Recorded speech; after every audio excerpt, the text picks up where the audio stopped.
Good afternoon, everybody. My name is Jody Amos. I'm the owner of get him. Amos Productions in Altamont, Limo, and I have the pleasure here to host this event today.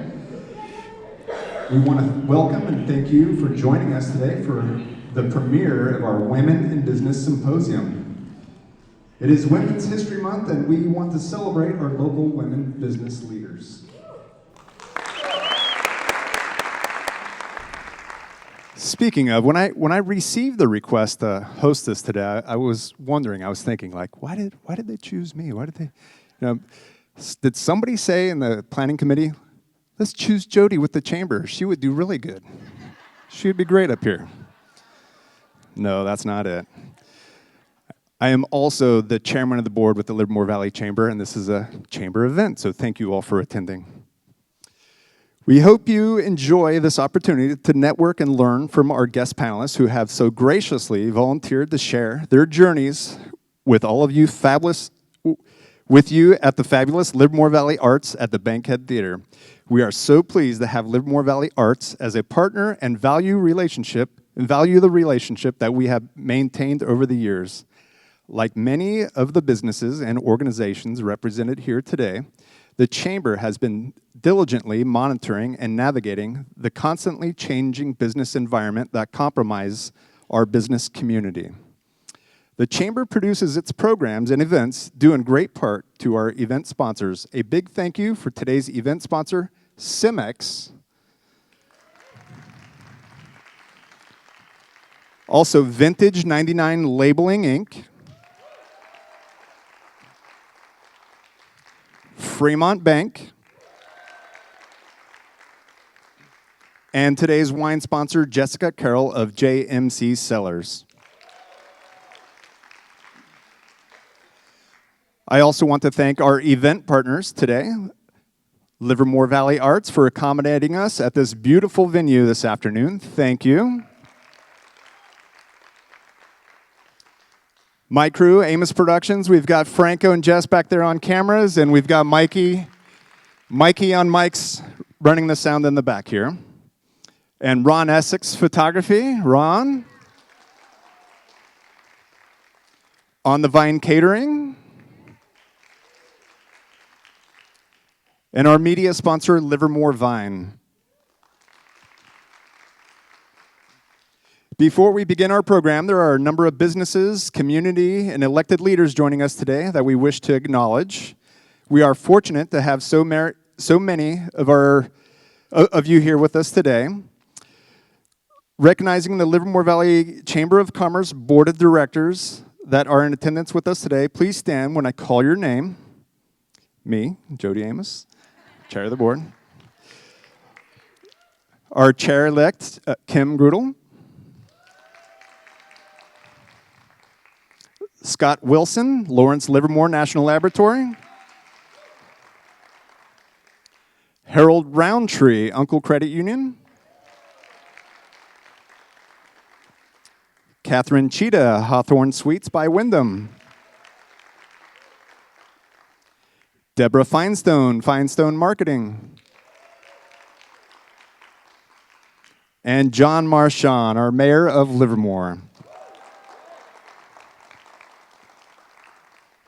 Thank you to all of our board members for continuing the legacy of leadership of this 87-year-old organization. The success of the execution of the priorities of the Livermore Valley Chamber of Commerce is due in large part to the team LVCC, an amazingly small but mighty group of chamber professionals. Our CEO and president, Sherry Souza. Vice President Martha Espinoza. Director of Member Services, Christy Malsack. The Livermore Valley Chamber of Commerce is also supported by a respected, well-known, and extensive list of 30 businesses and organizations recognized as Chairman Circle sponsors, the name of which are featured on the back of your program and our PowerPoint at the end of the program. A big thank you to the businesses for supporting the mission and vision of this Chamber of Commerce. Thank you all. We also have a few leaders joining us today. From our City Council, we have our Mayor, John Marchand. Representative from County Supervisor David Halbert's office, Lindsay Knight. Livermore Valley Arts Executive Director Chris Carter and his wonderful staff. Did I miss anybody? No? All right. Thank you all for your leadership in supporting the business community. We appreciate you all. Before we hear from our event sponsors, I'd like to invite Brittany Mulgrew from Livermore Valley Arts to say a few words. We are grateful for your support of this event and opportunity to host this beautiful community venue.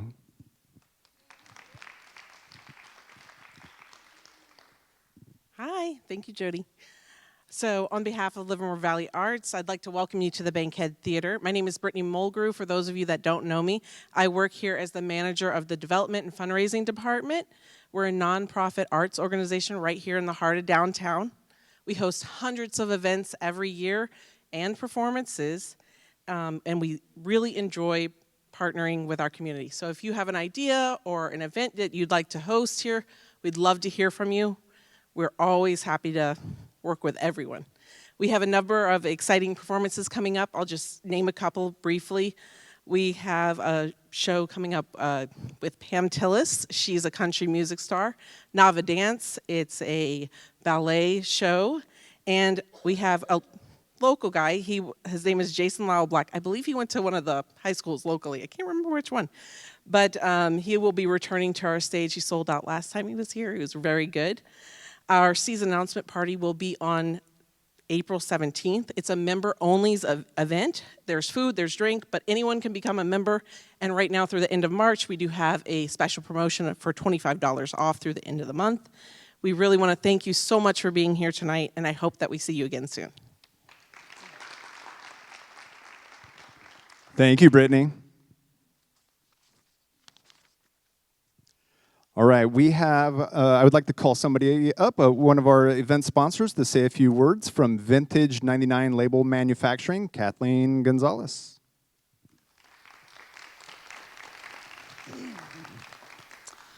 Thank you. I'm Kathleen Gonzalez from Vintage 99 Label. We are a family-owned manufacturing business. We specialize in wine labels. We started here in Livermore in 1999, and we're still plugging along, despite lots of ups and downs in the last 25 years. We are also residents of Livermore. We've lived here. My children and my husband and I have lived here since 1994. We are obviously very big fans of Livermore. We support the community not only personally but professionally, and I can't imagine not being anywhere else in business or in personally as well. We, like I said, we specialize in wine labels, and we do very, intricate work, high quality. That's what we specialize in. No label order is too small or too big. We pride ourselves in customer service and in printing the high quality labels that the wine industry commands. It's not an easy industry to support, but we've been doing it a long time, and I think we have it down. But we do learn things new every day. Anyway, I did not have anything prepared, but Martha roped me in to speak. And so anyway, that's Vintage 99. And, we love to give tours to show what we do, to show you how a label is made. So anybody could reach out to me, and I'd be happy to coordinate a tour and show how it's done. But anyway, thank you. Thank you, Kathleen. Another one of our event sponsors is also our panelist. Deborah is up here with CMEX. They're here in Livermore, and they do great things for our community. But she is on our panel today, so she's not going to come up here and speak right now. But thank you again to all of our event sponsors for your support for today's event. We appreciate it very much. Now to introduce our moderator for today's conversation. I am honored to introduce our moderator. There has been a last-minute change for today's event. The change being the fact that our Honorable Catherine Baker is unable to be here today to moderate our panel. Unfortunately, her recent foot surgery that she underwent a few weeks back did not provide the desired results she was hoping for, and had to undergo a second surgery that was scheduled for earlier this morning. We appreciate her willingness to join us and wish her the best in her recovery. With that being said, our moderator today will be our very own LVCC CEO, Sherry Souza, our own woman in business. Sherry comes from a very diverse business background, inclusive of industrial and wholesale sales in auto parts and bulk chemical sales early in her career. Sherry then pursued a path in real estate and was a local realtor here in the Tri-Valley for over 20 years, owning her own brokerage for the last 7 years of her career path. She then moved on to some retail management for a few years and then landed here at the Chamber, resigning as chair-elect to join the staff.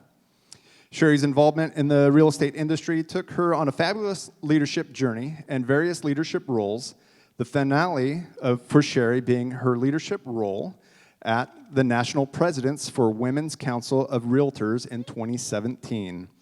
We are happy to have Sherry now leading the Livermore Valley Chamber of Commerce. Take it away, Sherry, all yours. Wonderful. Can you guys hear me okay? All right, wonderful. Thank you, Jody. And good afternoon, everybody. We're so glad you're here with us.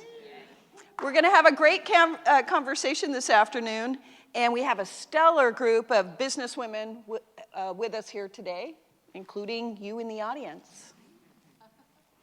So let me introduce our panelists to you today. And it is my privilege to make these introductions. First, let me introduce Mariana Marasheva. She is the city manager for the city of Livermore. Mariana came to us in Livermore about 2 years ago, from Southern California. Mariana has a master's in public policy from UC Berkeley. Mariana has a track record of recharging and refocusing governmental functions and making governmental entities more transparent, flexible, customer and business-friendly, and accountable. She is a mother of teenage twins and was named 2012 Person of the Year in Mammoth Lakes, California, and has been featured in the Wall Street Journal. Welcome, Mariana.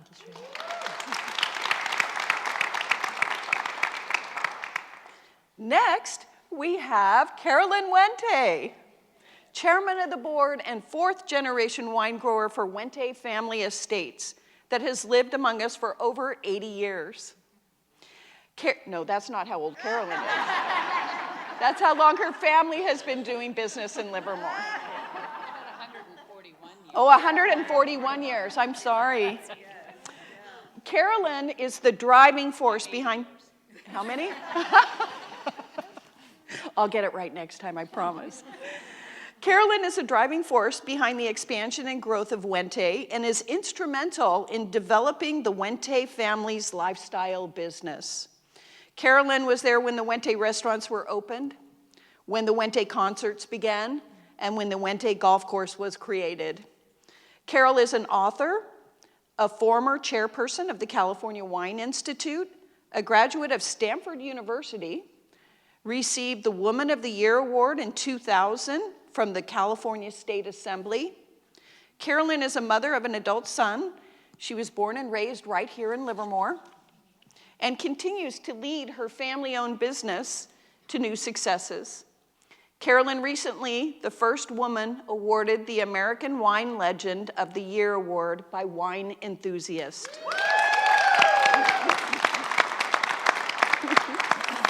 Congratulations and thank you, Carolyn, for taking the time to be with us here today. Thank you. Yeah, so next we have Deborah Haldeman-Wells. And Deborah has been with Cemex, a global leader in manufacturing building materials, for nearly 10 years. 10 years. She holds a Bachelor's of Science in Business Administration. She oversees public affairs, including legislative policy initiatives, as well as corporate social responsibility efforts for the company's West and Southwest regions of the United States. She is also responsible for advancing the Future in Action program for the company to become a net zero CO2 company by 2050.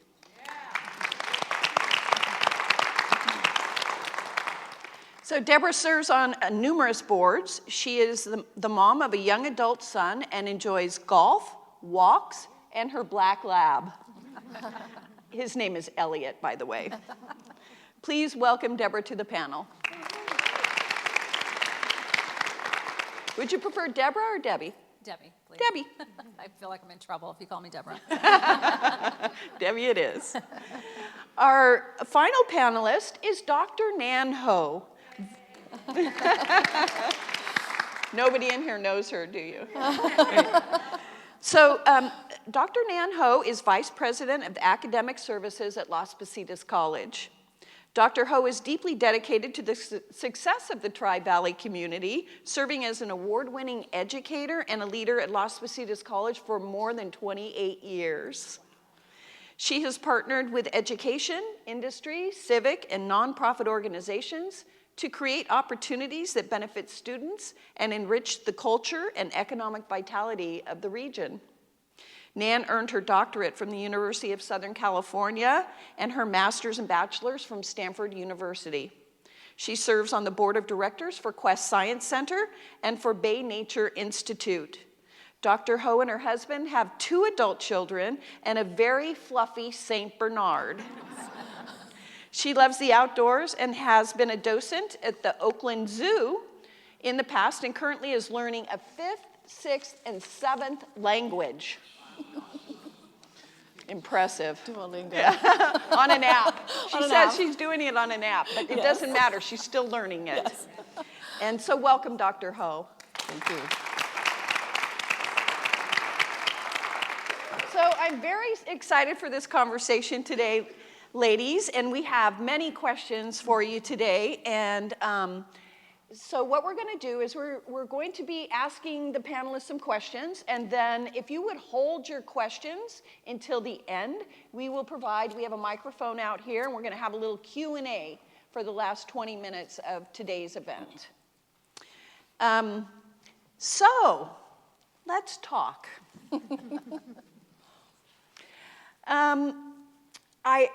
Catherine Baker and I fortunately, we had time to collaborate on some questions that we would pose to the panelists because we're intrigued and we're interested.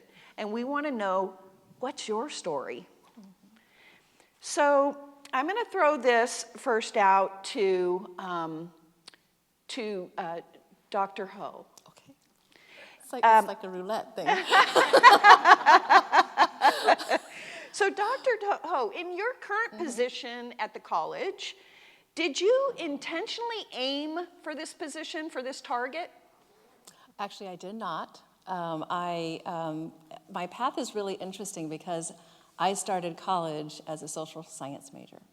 And then I went into social science and I was really intrigued by science, so I became a double major, and then I graduated in science. And so then I became a faculty member at Las Positas College, and I'm going to share this multiple times. We are the #1 community college in California. Yeah! and the #4 community college in the United States. So at this wonderful college, so where I grew professionally as a faculty member in biology, I followed a science pathway, and I love being in a classroom. I love sharing what happens in terms of scientific inquiry and really opening minds and creating opportunities in the Tri-Valley and really building out Las Positas College's science connection to our community. And so eventually, after many, many years of teaching, an opportunity stood out for me, and it was to become an interim dean. And we needed a dean for the science, technology, engineering, and mathematics division, and I had no interest. Someone came over, and it was in the summer. Someone walked by, said, "So, Nan, are you applying?" And I said, "Applying for what?" And I had no idea what they were talking about. And then it was, there's so many points in your life you're going to have cheerleaders and people silently guiding you, and you don't even realize it. And so then I moved into this path, and I said, okay, well, now I'm going to be I'll do this. I'll help out the college as an interim, and then pretty soon it became permanent. And then I was happy as a clam as a dean because I loved doing that work also, to the same love I had for my students and what we could do and what we could accomplish together. I realized that as a dean, I could do that for many, many faculty and many, many classified professionals that would then serve even more students and have more opportunities. And so that was great. And then next thing you know, I'm a VP. And then interestingly, right in that middle, remember I started as a social science major, went and detoured into science for a very long time. Then as you become, an administrator like a dean or a vice president, you're really looking not just at biology, but you're really looking at behaviors and organizational behaviors, people behaviors, organizational behaviors. How do we move through change? How do we continue to respond to our environment? And so then I ended up getting my doctorate in a social science, and so kind of came all the way around and came back to social science, and it's really served me well to be able to do that. So yeah, I took quite a roundabout approach to where I am today, yeah. Yeah, and I think most of us really, when we start our career path, we really don't know what direction we're taking ourselves. And we are kind of open to, where the universe wants to put us and the opportunities that become available to us. And, I think a large part of that is just paying attention to what's going on around us and what the opportunities are. And then, of course, advancing your own personal skills and abilities so that those opportunities, come to you. Mm-hmm. And you feel confident in the ability to apply for those positions. Right, and that's something I would love to hear the other panelists talk about, is that confidence to apply. Mm-hmm. Sometimes women second guess themselves in terms of their ability and their capability, even though others may see that in them. And so that's something that is very important. I think as women leaders, we really pay attention to that. Yes. Does anybody have anything else to contribute? No. Did anybody take a path very unexpected and found themselves in some place they can't even, that they wouldn't even fathom? Kind of. Yeah, I thought so. That's why I was looking at you, Debbie. So I started my career in residential land development and thought that was going to be the path that I took. I was one of the ones in the downturn, in the 2000s that had to find something new, a new path. So I did a couple things to keep me going, and this kind of answers a couple other questions, so I may be skipping around a little bit. But it's all good. I'm not one to sit idle. I have to do something, and I have to do something productive. And so when I found myself without work, I got my teaching credential and started substitute teaching at my son's elementary school. And then I was very active in the BIA, the Building Industry Association in Sacramento. And I went to them and I said, okay, what do you need done? I'm here to volunteer. Like, I'll just roll my sleeves up, do whatever needs to be done. I need to be active. And that led me to Homemade Sacramento, which there's a Homemade here locally too for the Bay Area, but that led me to Homemade Sacramento, and over the course of a couple of years, we all lived that time, right? A couple of years, I was volunteering. I worked up to board of directors.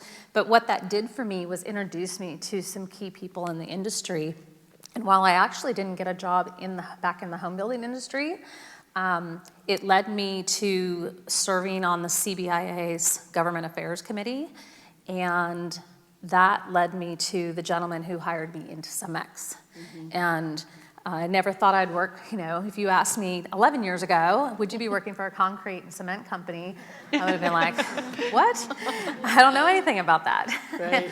But that path, because of those things that occurred, and meeting this, the person who brought me into Cemex, and then that's even a story in itself. I'm trying not to take too much time. But I was working for another company, and again found myself getting laid off. And I had already started conversations with this gentleman, and I actually had a meeting with him that day, and I had to call him and say, you know what, I'm sorry, didn't work out with this company. And so then I'm sitting there, what am I gonna do with my life, right? And just kind of also fun story, my divorce was final that week, and I had moved out on my own. So, it was a good week. It was a good week. And so I'm like, all right, what am I going to do? And so I called him a week later, and I said, look, it looks like you're trying to get in the home building industry. That's the industry I know really well. I know the key players. Maybe there's an opportunity here. And that led to further conversations. He ended up creating the role for me in Cemex, and that's how I got started in Cemex. And I'm in my third role now with Cemex, and the role I'm in now was also created specific for me to lead. So I was very proud of that. Yeah, very proud of that. And I love this company, love the people. I got a little support group here. Love the people that I work with. But I just wanted to add that because it's kind of a unique story. Yeah. But the point is, just don't give up. There's always a way to navigate. Absolutely. May not be the path you thought, but there's always a way to navigate to something. Yeah. Life has surprises for us. Yeah. Absolutely. So I'm going to pose this next question to Carolyn. Being that you were born into a family that had a business already going, how did you acquire the training you needed for your career path? And was it available to you and easily found or difficult? Can you tell us about your journey there? So I grew up here in Livermore. I graduated from Livermore High, went to Stanford. I was a history major at Stanford. They didn't really have a business major per se, and I thought, I don't know, growing up in a family business, you learn more than you think you really do, because breakfast, lunch, and dinner around the table, you talk about what's going on in the vineyard, or what's happening in the winery, or did you sell that wine today? And so you almost get a degree through osmosis and experience. And so I was always interested in our family's wine business. I loved it. I'm a farm girl at heart. And so the agricultural aspect and having your own product with your name on it, was always very intriguing to me. But I think being the youngest of my family, I have two older brothers, my parents and my grandparents were always encouraging, if you want to come back and work in the business, that would be great. But being the youngest, I was like, no, I think I'm going to go do something else.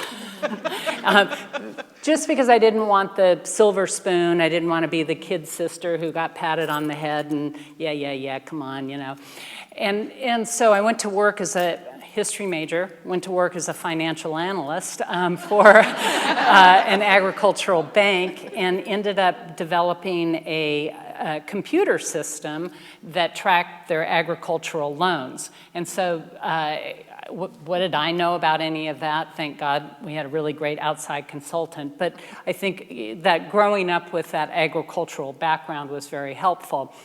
But I loved finance, I loved banking, but I got a call from my brother Phil one day after I'd been at the bank for a couple of years, and they were gonna put me through a fast-track training program, management training program at the bank.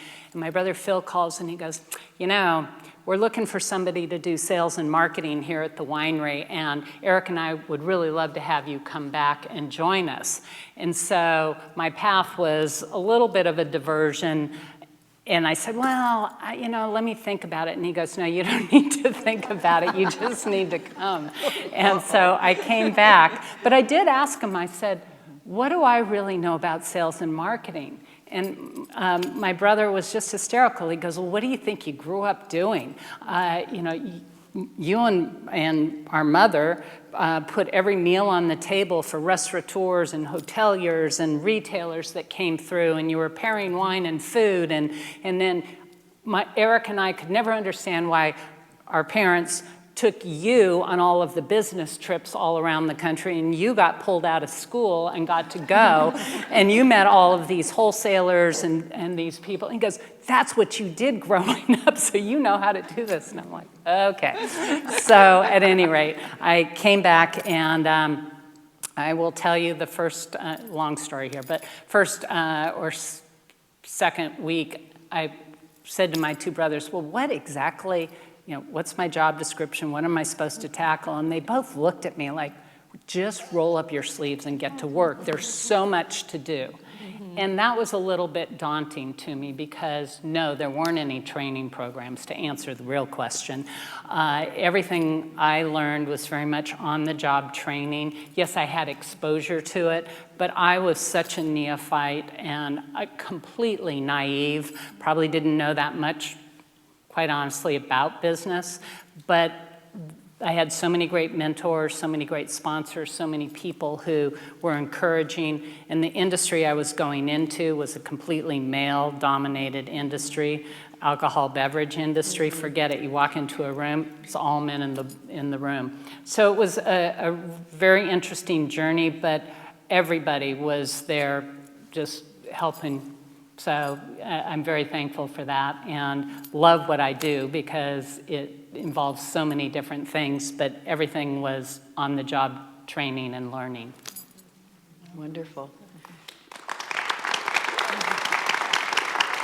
So I'm going to step back and I'm going to ask Mariana this question. So, because I know, I'm interested in knowing. Yes. Did you always want to be a city manager? No.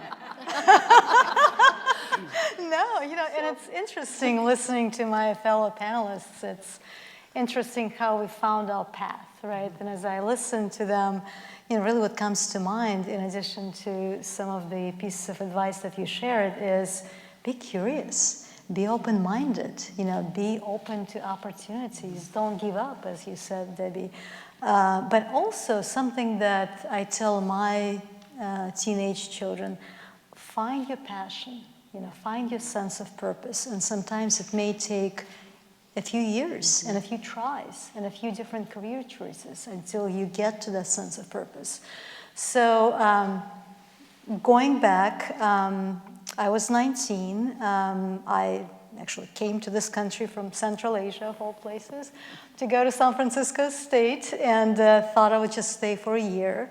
And coming from a place that was very, very traditional, very secluded, to San Francisco, I thought I was just in, it was a very interesting experience. But in addition to finding all the wealth in one of the best cities in the world, I also found a lot of problems. I saw homeless people, I saw people that were addicted to drugs, I saw people that didn't have just basic opportunities in life.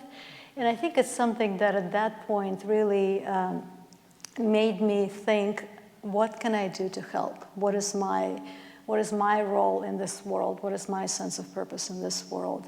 And I was in such a unique place in San Francisco with so many different service providers, everything from the city and county of San Francisco to different childcare providers to homeless and housing services providers, that I just dived in and had lots of opportunities to have employment as well as internships with different agencies. And through that, I ended up in the city and county of San Francisco in one of the core departments that really looked at policies and finances of the city and really helped the elected officials to make those decisions. How do we allocate resources so that we help people in the community, whether it's residents or businesses? So that's kind of how I got into the local government, and then you start making a difference. You start applying yourself. You start asking yourself, again, what is my sense of purpose and how does it overlay with my skills? And at that point, when I was 19, I didn't have a lot of skills and experience, but you find out. I found out that I was good with numbers and I liked budget, and I started my career in the budget office. And from there, you kind of step back and you start looking at different operations in the city. And I think what's unique about city government, we provide so many services, right? Everything from streets to water to airports to planning to finances to human services. And it really is, for me, has been an amazing career choice of where on a daily basis, we get to make a difference in so many people's lives. So that's my story. That's a wonderful story. When I think about how you knew early on to follow your heart, because I know that, my generation, I'm not a spring chicken, but my generation, the parents always said, just put a roof over your head. Just make sure you make enough money, to get through things and, have your family and all of that. And I really think it is about following your passion, identifying that early on in life, because a lot of times we don't even explore that path until we've graduated college. Then we go out there and we try this job and that job and this job, and we find out none of them work for us. And then by 30, we're kind of looking around going, well, I don't know what direction to go. So I think that those are, to follow your heart is a great suggestion for people, for young people out there that are looking for ways to satisfy, their yearning to contribute, right?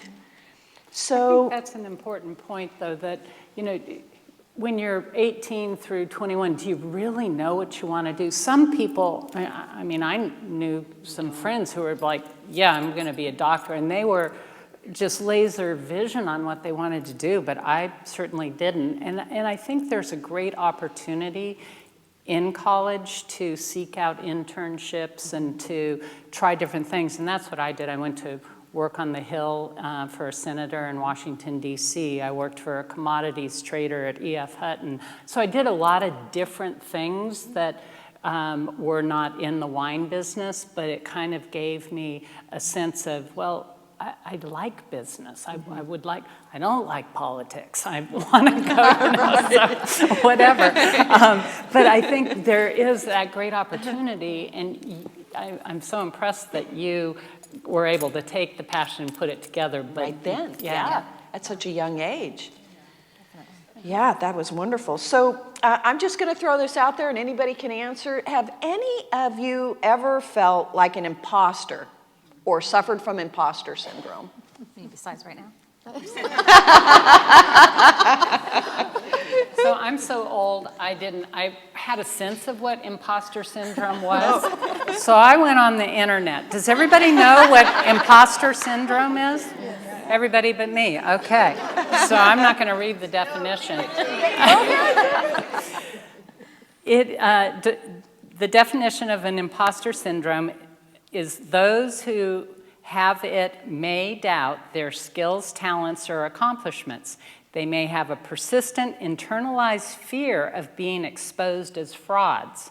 Despite external evidence of their competence, those experiencing this phenomenon do not believe they deserve their success or luck. Mm-hmm. Yeah. And so, yeah, I would raise my hand. I felt like that. Yeah. Because I think, we can be very transparent here as women. We do tend to doubt ourselves. And we tend to doubt our skill levels, and we tend to doubt the opportunities that we afford ourselves.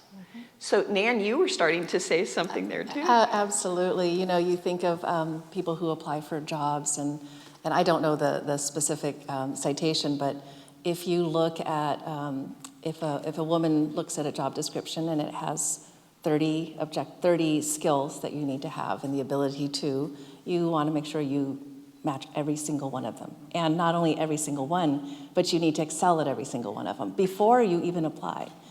And so I think there's a gender difference there, and that men may not need or feel the need to match every one of those, and they'll apply. Oh yeah, I like the title, go for it. So right.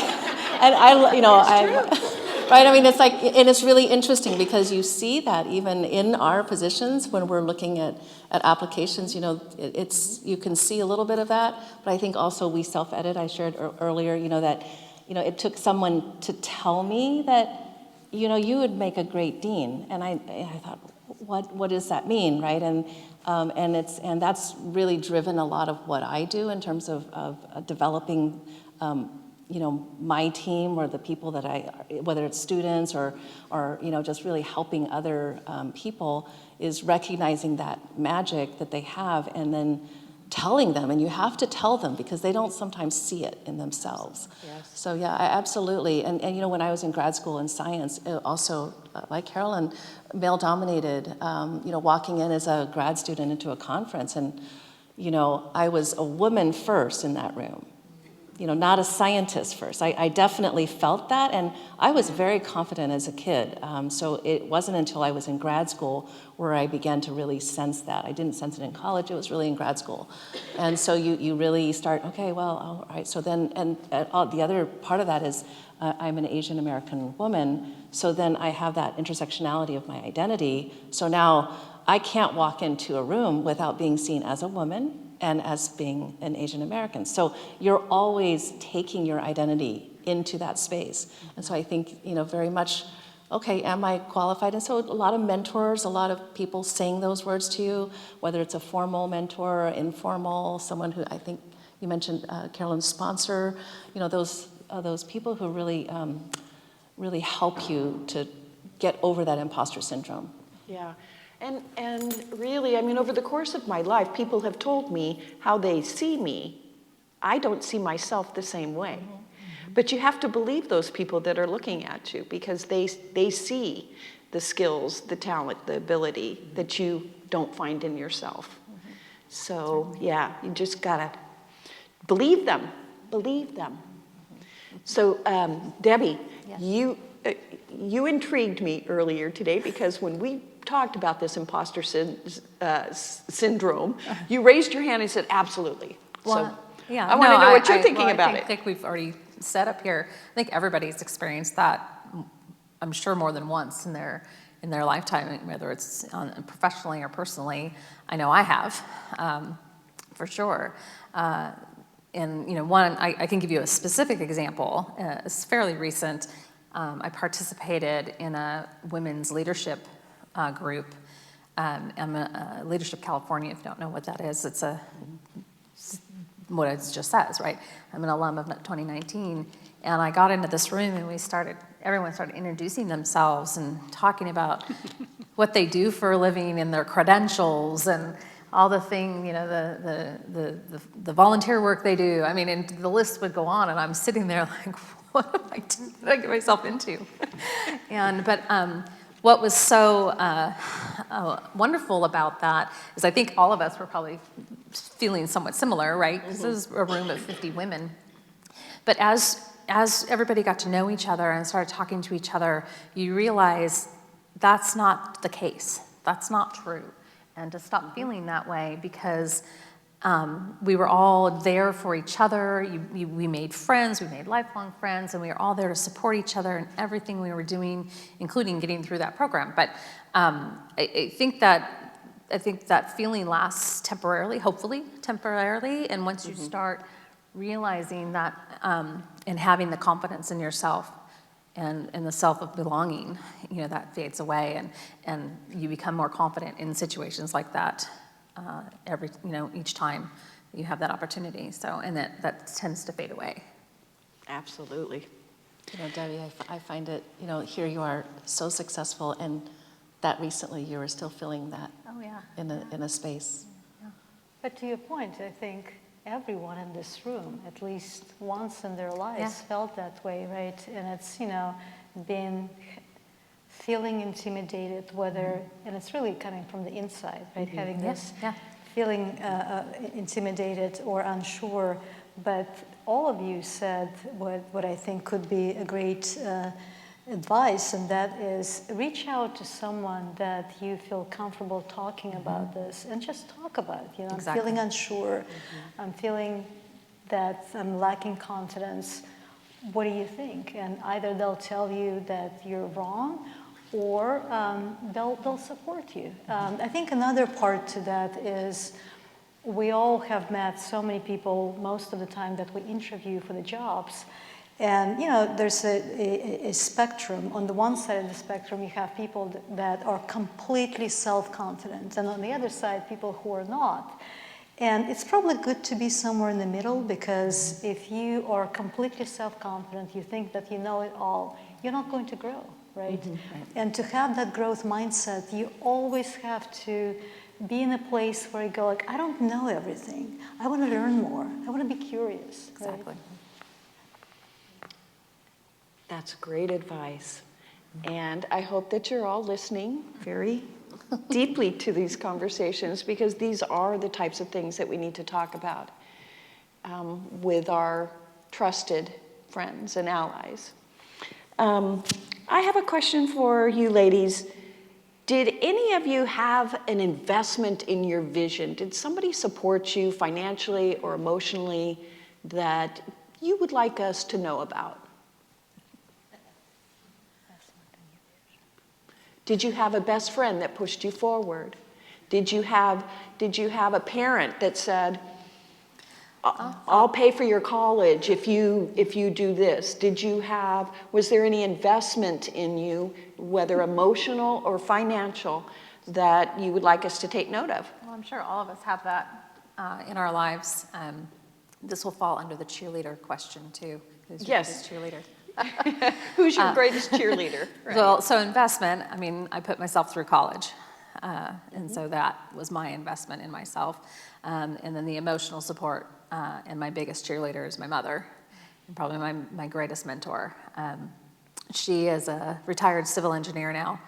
And, back in her day, it was, speaking of a male-dominated field, civil engineering, and she was the only woman going to college for that.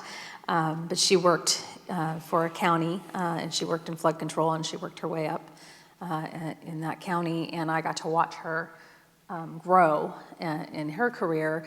And the funny thing is, when I was in high school, she would take me to public works conferences, and she would take me to luncheons and because she's a major introvert, right? So she would take me along, and I would be the one at the table talking to everybody, and I really got to hone in like my, building relationship skills and being able to talk to people and stuff. But to this day, I talked to her about this. I went through the questions with her and talked about some of my answers, and she's still right there with me, my biggest cheerleader, my biggest champion, and so that emotional support has been huge to get from her. Yeah. Wonderful. Yeah. So Carolyn, who's your biggest cheerleader? I would say my family, probably starting with my husband, and my son is certainly a huge cheerleader, and it's kind of interesting coming from that generation, but it's like, you go, Mom.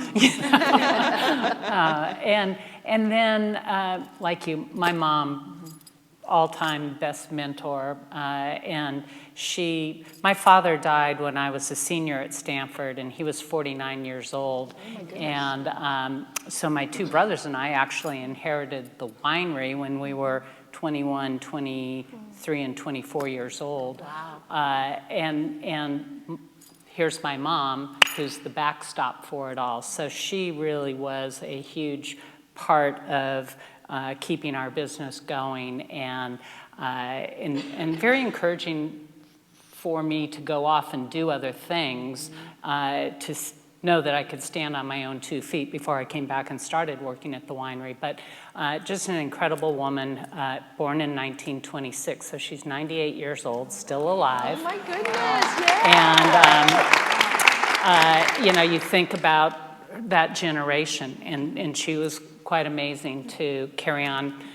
So she's been a great mentor. But my family, 2 brothers, 2 older brothers who, one grew grapes, the other one made wine, and then I think at some point along the line they recognized that I had a skill set to run the winery. And so being the youngest, to have 2 cheerleader brothers who said, "You go, girl," just like my son, "You go, Mom." So I think family for me has been incredible cheerleaders.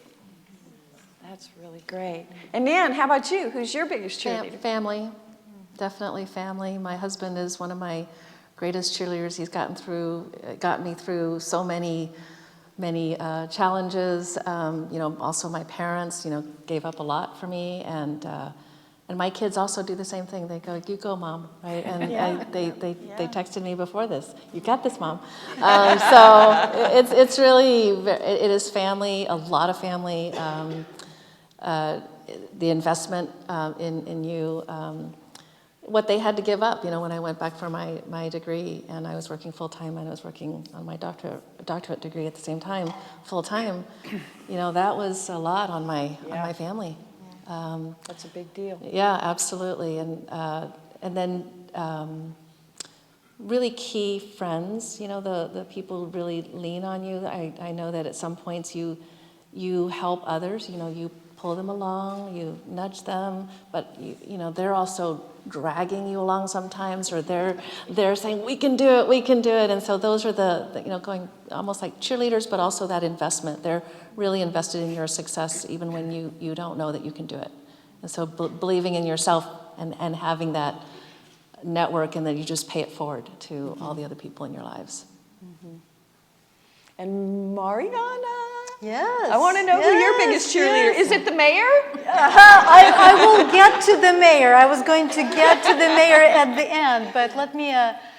I think what's interesting is we all talk about family and community, and I'll get to the community in a moment. But for me, I think the inner circle, the personal circle, is definitely my family, my parents, my children, my partner. But also, I think professionally, we all have talked about this. We all have had people around us professionally that were supporting us, guiding us, sometimes telling us, "No, you're not an imposter. You can do it. Go ahead."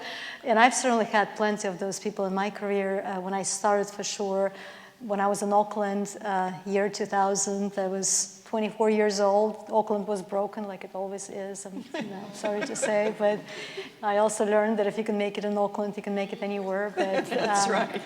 I was a budget director at that time, in charge of a $2 billion budget that had a $42 million deficit, and it was the mayor at that time, Jerry Brown, that said, "You can do it, go fix it." And you need people like that around you who have so much confidence in you, and you just run, right? And then they support you, they back you up. But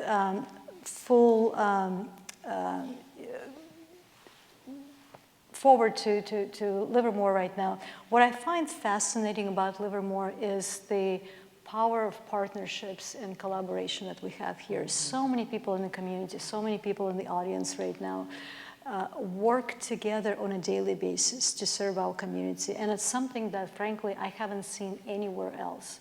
And it really amplifies our impact, our collective impact.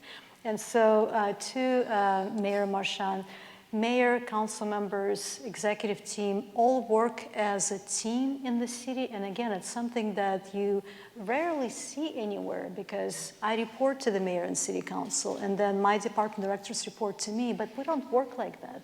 We work as a team within the city. We work as a team with our partners, whether it's Las Positas College or businesses or community organizations. And I just find it fascinating that on a daily basis, we all wake up, we go out there, and we go like, we can do it. As a community, we can do it. Yeah. Well, and that's why I took the job at the chamber, because I saw the support that we have in the community. And it certainly makes the job a lot easier. You know, when you have that collaboration, when you have that connection to other people and other businesses and entities, and you have all these wonderful nonprofits that are servicing the community.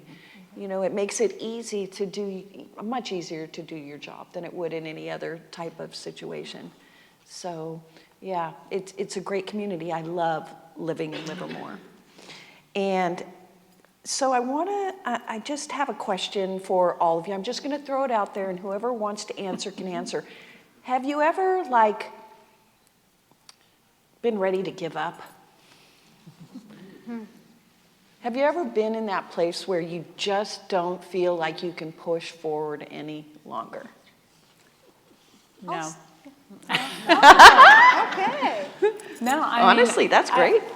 And you actually had a couple of other questions that we got to preview, and there was the one about failure, and that's the one that I said couldn't answer. Yeah. And I think this one relates the same way for me. I've always grown up, and I think the expectations were that, you know, you're asked to do something, do a job, do a chore, and you do it well, you finish it. If you can do better than that, you should do that. But I grew up in a family where you didn't get the pat on the head or the hug, great job. That's what you're supposed to do. And so I think I grew up with a mentality of, you just go do it. And you never stop. And there's always something else to do. And I feel like I have a very entrepreneurial sense inside myself, or that's my trait. And so in saying that, I've started a lot of businesses within our company, and some of them I feel like, was it going to make it or not? But they did. You just had to give them time. But if you just say, oh, God, it's never going to work, that's never going to get me anywhere. So I guess I have the never say die attitude. That's right. And And sometimes it is about tenacity. Yeah. Just being able to continue to push through. Right? yeah, grit is my favorite word. Yeah, grit. Anybody else? I think I touched on it earlier. I mean, you know, you lose a job, and during that time, not to share too much information, but, you know, we lost a business, I lost a job, our car was stolen, my horse of 15 years died, my dog of 13 years died, my dad died. Like, all of this happened inside of like 12 to 15 months, like all of this happened. And so, but like I said earlier, like I don't sit idle. And kind of the same mentality.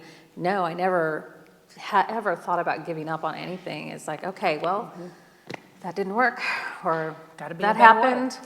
Pick yourself up and figure out another way, and something else to do, and something will come along, like I told you earlier. So I have the same mentality. Like there's no giving up. There's just, what do I have to do to keep moving forward? It is a mentality. It's a thought. It's a thought process. It's like, okay, what am I going to do next? Are you solution driven, or are you, you know, or are you just going to create more problems for yourself, right? And that's a lot to go through in a short period of time. It was, but yeah, you know, persevered.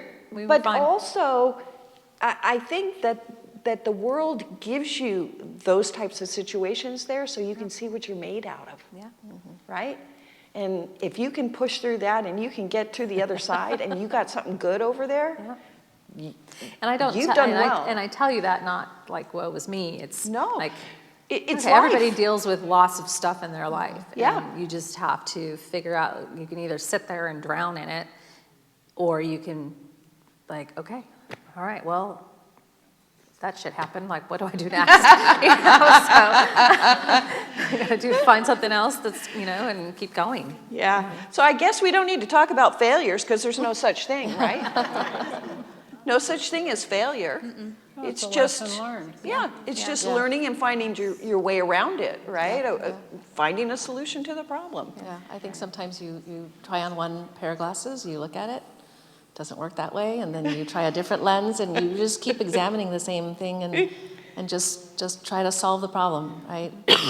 and bring in the team, bring in the people that you need to address that, and yeah, just keep I going. want to touch on just a couple of different aspects of the same conversation. One is, you mentioned two words, failure and then giving up. And I think sometimes you can give up and still not fail.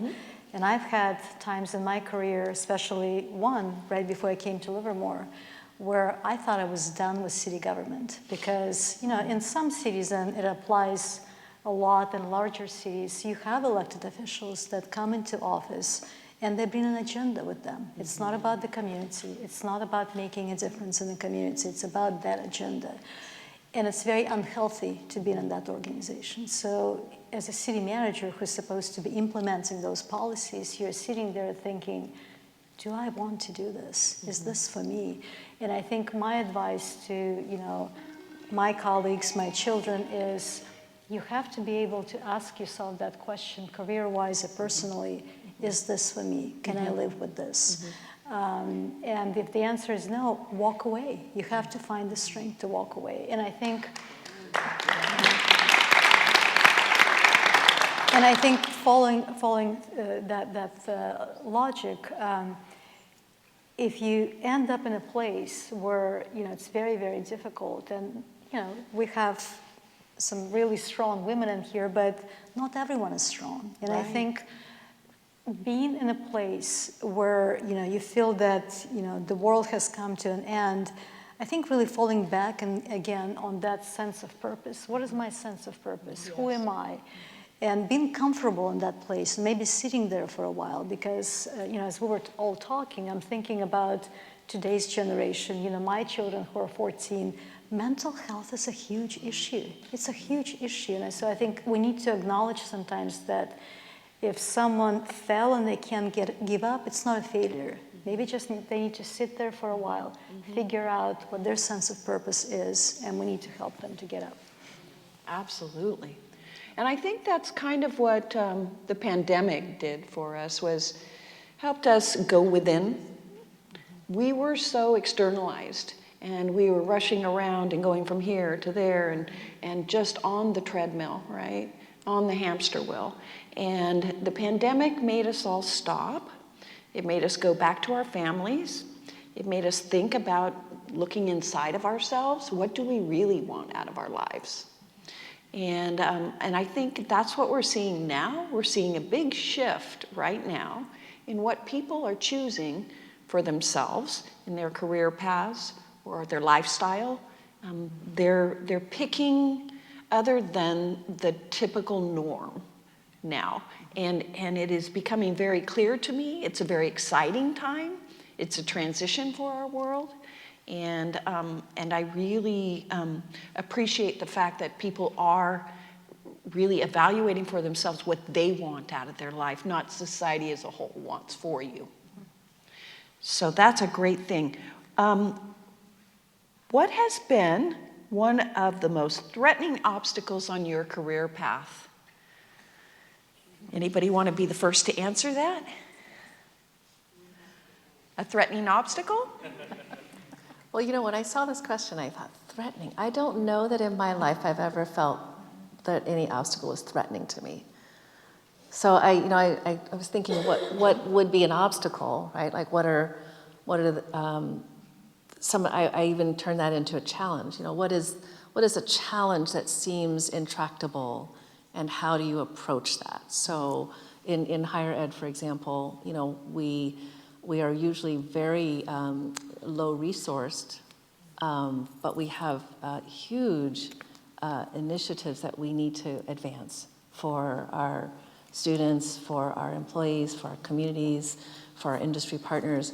So you are, and sometimes that drives you to innovate in ways that you couldn't believe that you did, right? So during the pandemic, for example, we were partnering with Lawrence Livermore National Lab, and you know, we used to place interns. We had a program that was really was built in partnership with the lab and other industry partners, and part of it was going to the students were supposed to go to the lab and do an internship. So this is the pandemic. How do you do that? And students weren't going to be able to do that. So together we created a internship on our campus that allowed people from our campus to be hired to watch work with the students, and they were, zoomed in on a giant screen with people at the lab. And so that was a huge obstacle. We needed those students to be able to complete an important part of their degree. And so we partnered and we said, let's create something no one's ever done before. And it was really incredible. It was an incredible experience. And so I think that would be a good example. So you still have to deliver. You still have to move forward on your mission and your vision of what your institution, your organization is supposed to do. So you just figure it out. You come up with things that you've never done before. Okay, that's a wonderful. Yeah, I can add to that as well. I think I was thinking about that question along the same lines, more about the organization and less about my career path. And I think in local government, we're always challenged when it comes to revenues, but also, especially in the last few years, it's our talent, right? Talent that we recruit and talent that we retain, it is becoming much more difficult to attract the right talent. So when I think about the future of a city, and this city in particular, it's really retaining that organizational excellence and developing our employees, but also investing in the right employees. Like yesterday, we had Youth and Government Day, our annual Youth and Government Day, where high school students spent the entire day with us. And it's that early investment that hopefully is going to pay off. We work a lot with Las Positas College and so on. So I think when I think about the future of the city, it's really thinking about the talent, but also the structure that we create for them to grow and really, again, identify that sense of purpose and contribute to the services that we provide. And how do you create that culture? We currently have it, so how do we preserve it? How do we enhance it? So I think that's those are some of the things that I'm thinking about. Yeah, I think we need to start in the schools, right? Yeah. You start at a very young age. Children need to be introduced to their opportunities and to, the things that are available to them at a very young age. So we do have a program coming up this summer on workforce development. We're going to be talking about it in the schools. So be sure to mark your calendars for that. I'm just plugging. So we've got about 4 more minutes here until we're going to take some questions from the audience. But there is one last question that I want to ask of all of you wonderful business women. What do you think are the changes that we as women need to make to empower women to succeed on their career path or in life? Who wants to be the first to answer that one? So I found that a difficult question because I feel as if I just look internally at our own family business, we've made some great strides. We have lots of women in leadership. We encourage women from outside of the wine industry to come and join in the wine industry.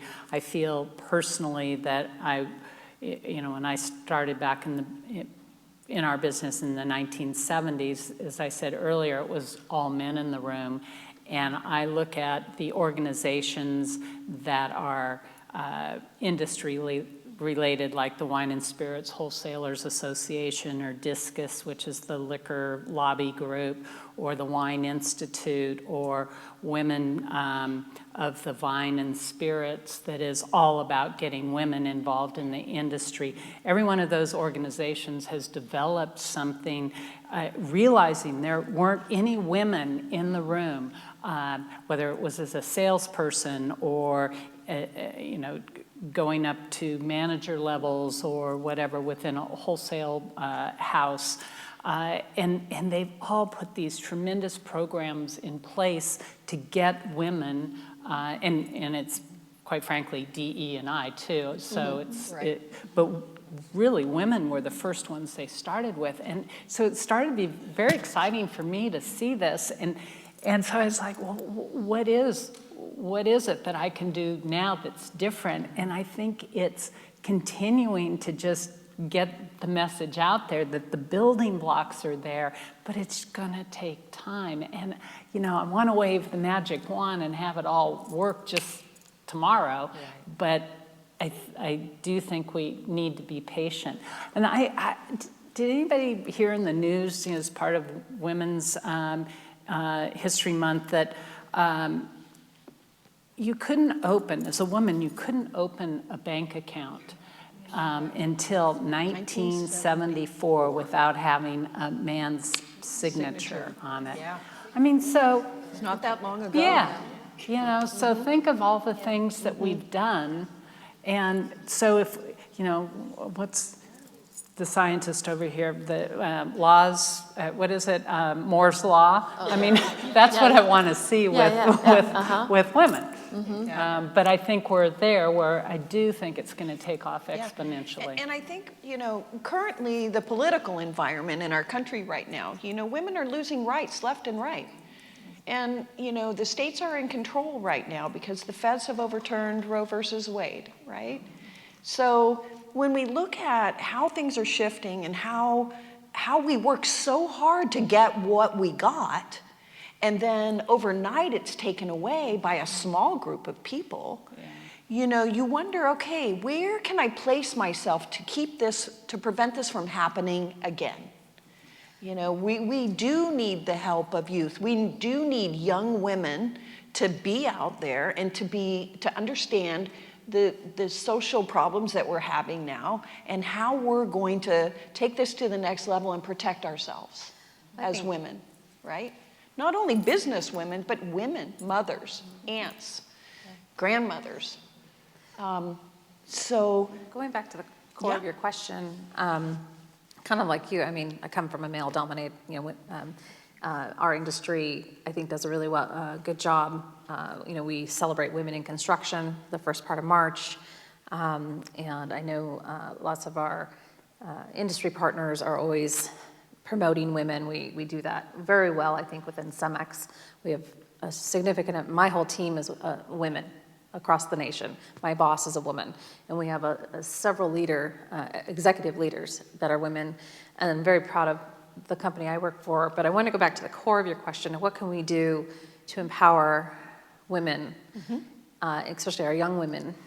And I think it comes back to confidence, making sure that they have confidence, that they believe in themselves and they own themselves, own what they know at the time, and be proud of it. Be humble. You mentioned it earlier. Be humble to ask questions and learn more, so they can grow and advance in whatever path they're choosing to do for themselves. But I think, very young women, whether they're chose to go to college or not go to college, whatever that path is, just empowering them to believe in themselves and have confidence in what they're doing and what they know at the moment, but also giving them the tools to grow, so they can be successful in the path that they choose for themselves. any other thoughts on that question, ladies? I think of women who, when you have, let's say you want to go to college and come to Las Positas College. If you've got kids, you have to drop them off at school. So if your class starts before you drop them off at school, you can't take that course. So now so there's so many organizational things we do. So the pandemic, one silver lining out of that is, well, first of all, there was a real disproportionate impact on women who were caretakers during the pandemic. Yes. Because they had their children at home, they, oftentimes school age, multiple people at home using technology. It was disproportionate for women, and also women of color, especially Black and African American and Latina women. So there's a lot of data on that. It was very, very hard. So one thing that came out of the pandemic, the kind of the crucible, is to say now we have, as Sherry, you were mentioning, we need to look at our organizations, how flexible are we? And so, in higher ed, we have collective bargaining agreements, and so there have been multiple versions of how do we build in flexibility for our employees, and especially our women. So how do you, and parenting, right? So it's parental rights, not just, it's, parental leave for both fathers and mothers. So I think we have to, as a society, make sure that we give structures, we interrogate our structures to see, is this really going to work for a woman who is raising young children? And if not, then what are we going to do? Right. Okay, well, it is 6:14, and we're going to open up the microphone. Does anybody have any questions? We're going to open up for Q&A. If you have a question you would like to ask one of the panelists, you can line up at the microphone right there, and we'll take your questions. And if you could direct them specifically to the person that you would like to talk to about it, that would be great.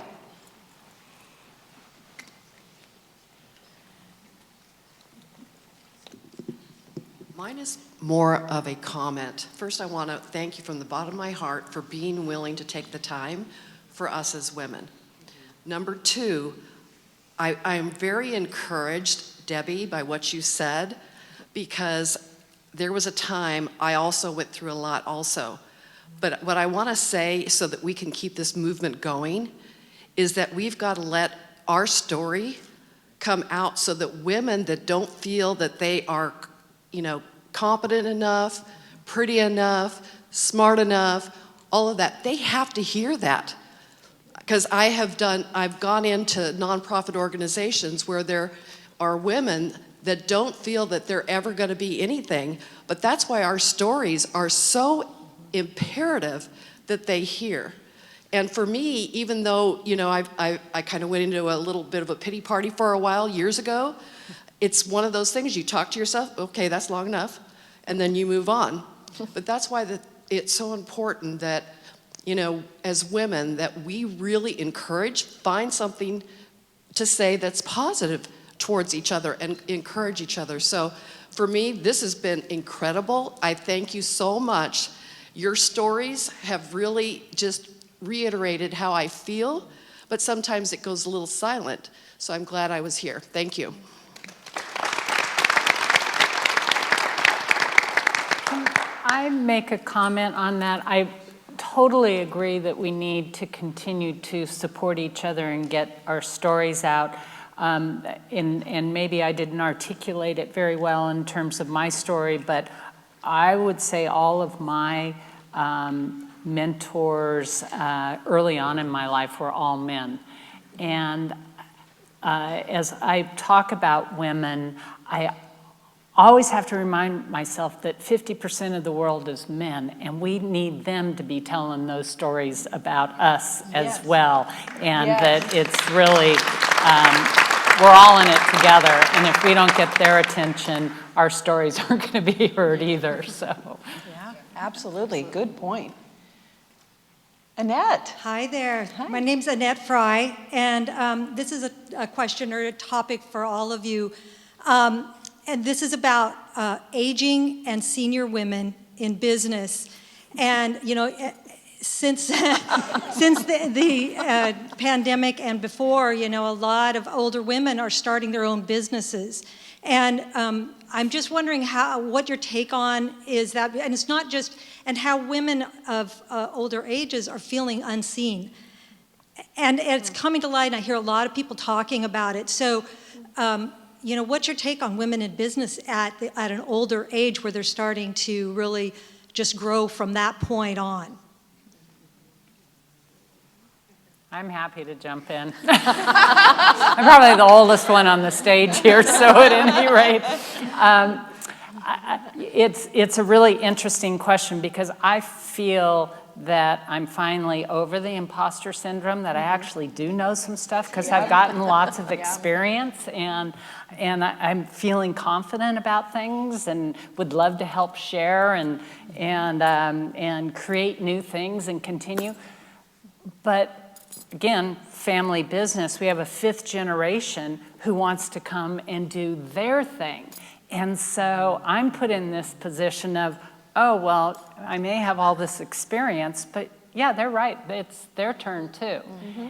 So it's hard. I really, do I want to go start something on my own and not be a part? Well, that's probably not a good family thing. But I really feel like older women have so much to offer, and that I'm still highly energetic and chomping at the bit, but I'm being asked to retire. And it's like, oh, okay. Yeah. You know, and so I don't know how, I'm clearly not answering your question. I am that person. But I think, Annette, as our stories get out there more and more, and people see, you know, what our capabilities are as women, even as older women, and it's up to you to define what the rest of your life is going to look like, right? Maybe you go out there and you wear the brightest colors and the biggest hat, and you're seen. Whatever it is that helps you to be confident in what you're doing.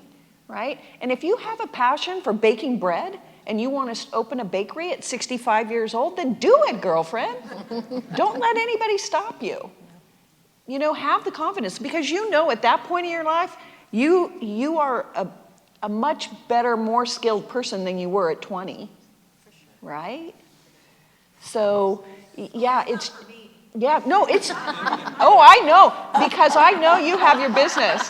Yeah, and Annette is a great artist. I don't know if you guys are aware of it, but Annette is an artist, and she does some beautiful work. And so next up at the microphone. Actually, can I say one more thing? Can I say one more thing about business is that, you know, another thing that all community members, women, men, whatever age, you know, don't forget your local community college. That's where you get the #1 community college in California. #1. Yeah, we have credit programs. We have non-credit programs, which are completely free in entrepreneurship, business, marketing, and very low cost. And it just lets you dabble, and you're with people in small classes, and it's pretty exciting. So there's some opportunities there. So as Sherry's saying, you know, if you want to wear that big hat, come wear a big hat, come to our college. Yes. And you can enroll after 65. You can absolutely enroll after 65. Hi, everyone. First of all, thank you for sharing with us today. There's such a breadth of experience on this panel, everything from our city governance to the private sector. We've talked about sustainability and CSR and higher education. And my question for you is, you have this room full of leaders and business owners who are all in this local community. What are the opportunities that you see for public and private partnerships, or even private to private partnerships, that can, as we grow our businesses, as we grow our own leadership and ourselves, we can also advance the social impact and the social good in our community? I'd love to jump in on this one. Mariana said talent. Yeah. We have so much talent here in Livermore, in the Tri-Valley, and we do many, many partnerships. Sherry, you mentioned this. You can, all the people we know.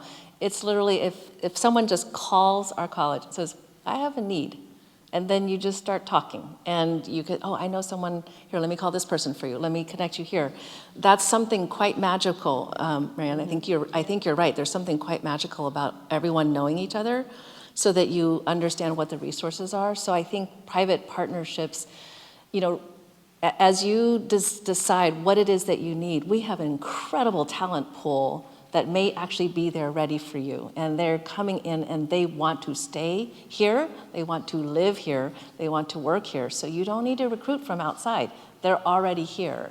So one of the things that would really help us, and we have many of you actually serving on our advisory boards. We have different industry advisory boards, you know, viticulture, horticulture, you know, auto, welding, fire, paramedic.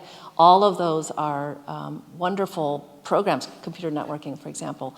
All of those are industries, and we absolutely treasure the input from our industry partners, because you're the ones telling us what is happening in our industry right now and what are the needs that are right now, and also 5 and 10 years out, so that we can start creating programs around that. And we're very creative. We have a wide range of different ways that you can partner. You can have a course that you do through what we call community education, so that's called not for credit. Then we have something called non-credit. Then we have something for credit. We can develop a certificate. We can develop a course. We can develop a degree. So there's just so many opportunities for us to develop the training programs that you need in order to get engaged and educated and trained, skilled talent pool. The other side of that is not just the industry relationships, but also giving opportunities from your companies and your organizations for internships. We are always interested in providing you interns so they can learn, because we all, as you tried something out, you know that you love it or maybe you don't, and that's what the point is of an internship. And we even have a really substantial grant right now that I highly encourage you all to participate in. If you have a need for an intern, we can subsidize and pay for a portion of the cost for that intern through a grant. And as long as they're getting training and work in an internship that is aligned with their career goal. And we are really, really interested in building that for you, because once you get an intern, they might fall in love with your company or your industry, and then you've got them, and then it contributes to our Tri-Valley health. Yeah. And we're always looking for a succession plan too, right? We have to find people to take over our jobs when we're done. I'll just add to that real quick. Talking about private partnerships, private public partnerships. I mean, SumX does that very well. I think who are very integrated into our communities through working with our community organizations or business organizations. Working with schools and school programs. I mean, one of the things I love to do, and I've got some of the team here, both from Ready Mix and Aggregates, bringing high school students out to our operations so they can learn about our industry, because we're aging out as well. And so introducing the construction industry, the materials industry to our youth is really important for us, and bringing them in and teaching them. We have programs as well at different levels for our youth to come in and learn more about what we do. But as important as that is the community partnership, and that is twofold. That's working with our communities, not only bringing them in and educating them about what we do, but also bringing our employees out to the community and volunteering at events, in which they love to do. They love to get out and give back. And I think that's where a lot of what we do as a company is develop that private to private partnership, and then working with our government agencies. Lots of many things of what we do. Not only do we provide materials for public works projects, but we develop very good relationships with our government entities where we operate. And there's lots of times that we're working together for a common goal and finding solutions for something that's going on that ends up being for the community. So I think those are very important, and they need to continue being had. I don't know if that answered your question or not, but. Well, if I could just build on that very quickly. Several examples that were mentioned, just wanted to build on them. We have some amazing organizations here in the community that act as a glue and maybe coordinating agencies, everything from Tri-Valley Nonprofit Alliance to Three Valleys Community Foundation to the Chamber of Commerce and so on. And certainly the city could be that resource. We have businesses, nonprofits, individuals coming to us all the time and saying, we want to give back. And we usually find opportunities for them to do that, either through town hall meetings or events that we have. And on that note, I'm going to have a little plug. A citywide community service day is coming, and it's an amazing, amazing once a year citywide opportunity for any business, any resident to contribute and give back to the community. It's basically a full day of volunteer opportunities. It's May 4th, Saturday, and we do need volunteers and we need sponsors. So if you are interested, reach out to me. It's also on the website.